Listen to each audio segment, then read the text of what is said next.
આવા બાળકો માટે પ્રવૃત્તિ નંબર 10 છે। એ પ્રવૃત્તિ નંબર 10માં સંખ્યા બતાવવામાં આવી છે। સંખ્યાને જે જૂથ માટે છે 10ના જૂથ માટે ત્રિકોણ અને છૂટા મણકા માટે ગોળ। એના માટે મેં સાધન બનાવ્યું છે એકમ અને દશક, અને બીજું સાધન બનાવ્યું છે એકમ અને દશક માટેની સંખ્યાનું TLM બનાવ્યું છે। આજે બાળકોને હું સમજાવું છું તો બાળકો અંદર ધ્યાન આપશે, બરાબર છે? ચાલો આપણે કઈ સંખ્યા લીધી?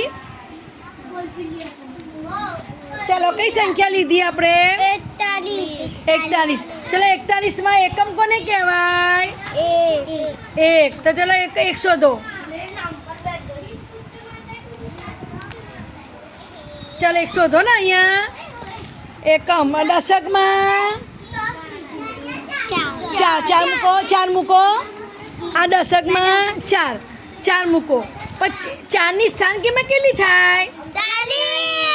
4ની સ્થાન કિંમત કેટલી થાય? તો અહીંયા આપણે 40 શોધવા પડશે ને।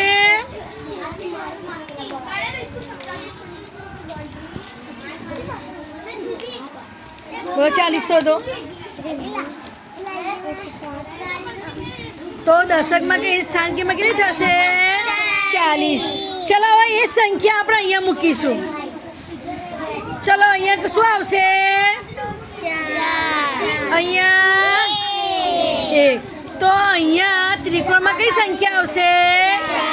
4। કઈ સંખ્યા આવશે? અને એકમમાં 1 બતાવો। એકમમાં 1 બતાવો। તમારી સંખ્યાથી નથી આ 1। તો આ પ્રમાણે તમારે તમારા પુસ્તકમાં કરવાનું છે। ચાલો આપણે ઉજેર બતાવશે, બરાબર ને? ઉજેર બધું શોધશે। હવે આપણે એક સંખ્યા લઈએ।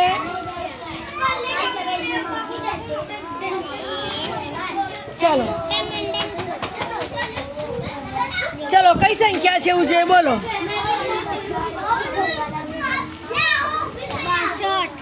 કઈ સંખ્યા છે? ચલો 62 ને એકમ દશકમાં મૂકો। ચાલો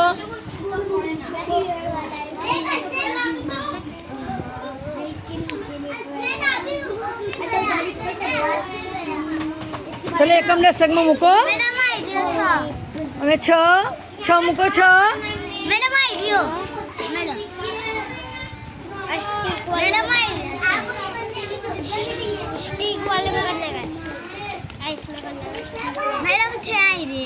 हाँ तो 6 મૂકો। 6। હવે 6ની સ્થાન કિંમત 60। 6ની સ્થાન કિંમત છે 60।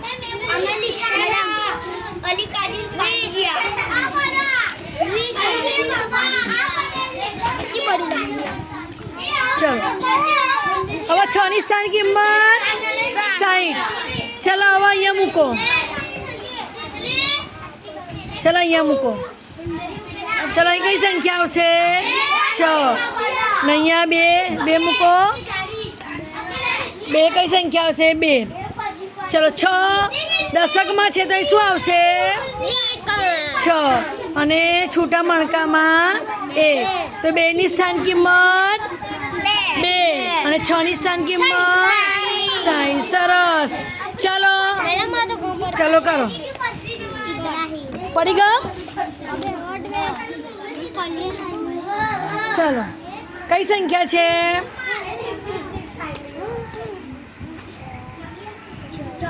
54। ચલો એકમમાં 4 બતાવો।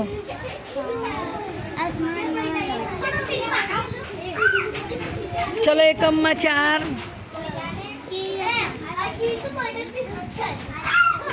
અરે અહીંયા મૂકો। દશકમાં બોલો 5। લો 5ની સ્થાન કિંમત 50। ચલો બસ અહીંયા બતાવો। ચલો 5 બોલો। 5 મૂકો। 5 પછી 4 મૂકો। ચલો હવે અહીંયા કઈ સંખ્યા આવશે? 5 નીચે 5 હા સરસ ચલો સૌથી નીચે મૂકો તો ત્રિકોણમાં દશકનો અંક આવશે જે ત્રિકોણ હોય ને એ દશકનો અંક છે અને જે ગોળ છે એ છૂટા મણકાનો અર્થ છે તો આ 54 સંખ્યા આપણે અહીં શીખી ગયા હવે તમારા પુસ્તકમાં તમે જાતે લખો બરાબર